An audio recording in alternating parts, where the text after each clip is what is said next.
This is the first video in my model train layout project. In each video I will cover a specific aspect of the construction from which you can pick and choose, and hopefully find something inspiring or useful for your own project. I'm starting by lightly sanding and sealing the two MDF baseboard sections, CNC cut to my specifications, which I sourced online.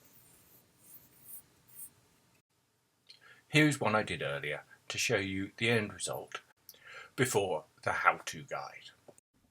I'm using these really neat DCC Concepts alignment dowels. Come in two halves, a male and a female, and they just slot together really nice. You can buy the dowels with all the tools you'll need, or if you have them already, you'll need a 13 and 90mm spade bit and a bit for the pilot hole. Accuracy is key, so you'll need the appropriate measuring tools. Most people, it seems, add the dowels to an already assembled baseboard structure, but I'm very much making them part of the assembly itself. Returning to the one I did earlier, you'll see each joint consists of two of the connectors set in battens on each side of the board. Here are the two battens that I've selected from 21 by 25 strip wood. Hopefully that explains the notches I got the CNC guys to cut in the ends of the boards, which I'm measuring up now. Transferring the measurements to my battens, I'm not going to measure from the ends of the cut wood because I want to trim them to length once the dowels have been installed.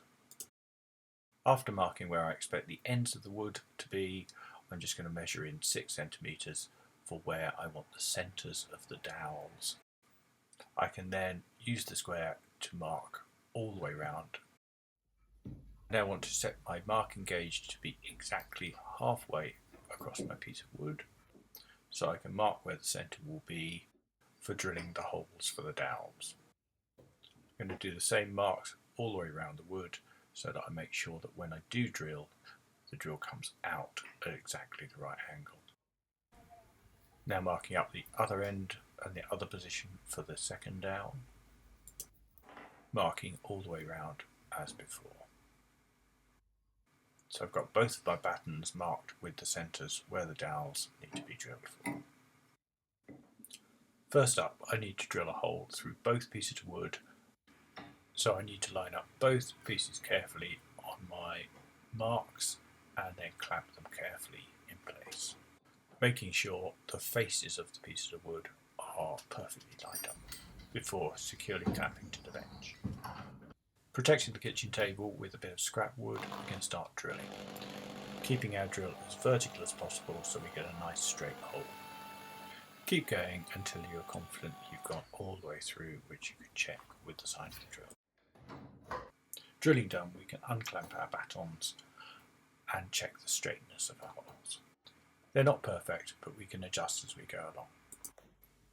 Reclamping one of the battens, we can start drilling with the 90mm spade bit into the inside face, just deep enough for the flange on the dowel. Same procedure for the second hole in the batten, checking the depth with the alignment dowel. Obviously it will be the other way around when it finally goes in. Now we can flip our batten, ready to drill the hole for the body of the alignment dowel, clamping it securely to the table. Using our pilot hole as a guide, we can now drill our 13mm hole for the body of the dowel. Continue drilling until you're through the batten, but obviously not through your spare wood and into the table below. Drilling finished, we can clear out some of the spare wood and fit our dowels, which go in pretty easily and form a nice flush surface with the wood itself. Married up to one I did earlier, we can see we've got a really even joint. With the pair of battens together, perfectly aligned with the dowels, I can now make good any errors in the original drilling, which is why I left cutting the ends of the battens until this stage. Here I'm remeasured and I'm marking up the new end of the battens, which I'm clamping into the workmate to then saw with a tenon saw. The end is a little bit untidy, but that's okay because I'm going to lose that when cutting the notches, for which I'm measuring up now. Back into the slightly wobbly workmate. I'm cutting just down to my mark, keeping the saw as vertical as possible.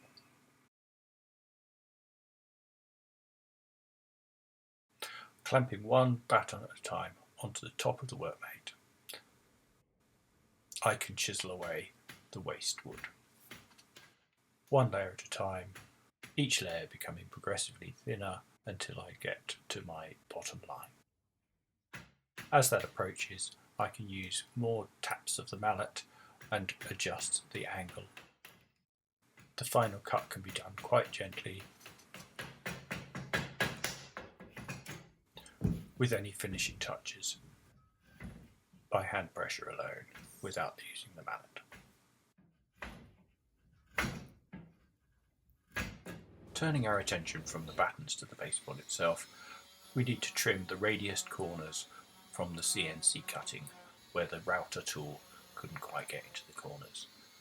I'm using a multi-tool for this, but you could use an ordinary saw or even a file. Inner corners trimmed, we can offer up our baton and make sure that it fits really nicely before going on to glue it.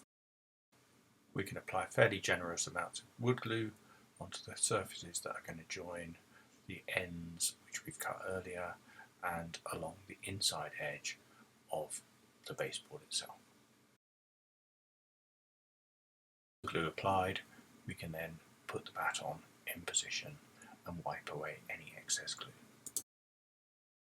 With both battens of the pair in place, I can now clamp them firmly to let them set. The glue is dried overnight. I'm just going to add some screws just to make sure it is completely secure. Once the pilot holes are drilled, I can then countersink for the heads of the screws, which can be screwed in accordingly, leaving a nice flat surface on the board itself. Finishing touches just to give it a sand and make sure everything is nice and smooth, including the edges. Once smooth, the baton can be primed with a wood primer, including the holes for the dowels themselves, but not too much so that they don't fit anymore. Inspired by the beautiful finish of the alignment dowels, I wanted to avoid that rather homemade look for the baseboard, so I wanted to spend some time getting a good finish. This should also help protect the board itself when it is brought in and out from use. Over brush painted household paint, which I lightly sanded for a good finish, before the final coat of an acrylic aerosol spray paint. All done outdoors for safety.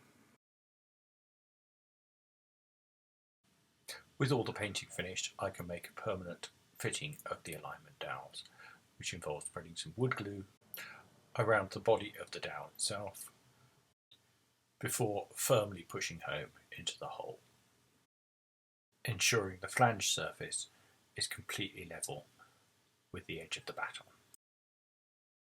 Complete the job with dowel number 2 and repeat the job for each of the faces of the joins, ensuring each pair has the correct orientations.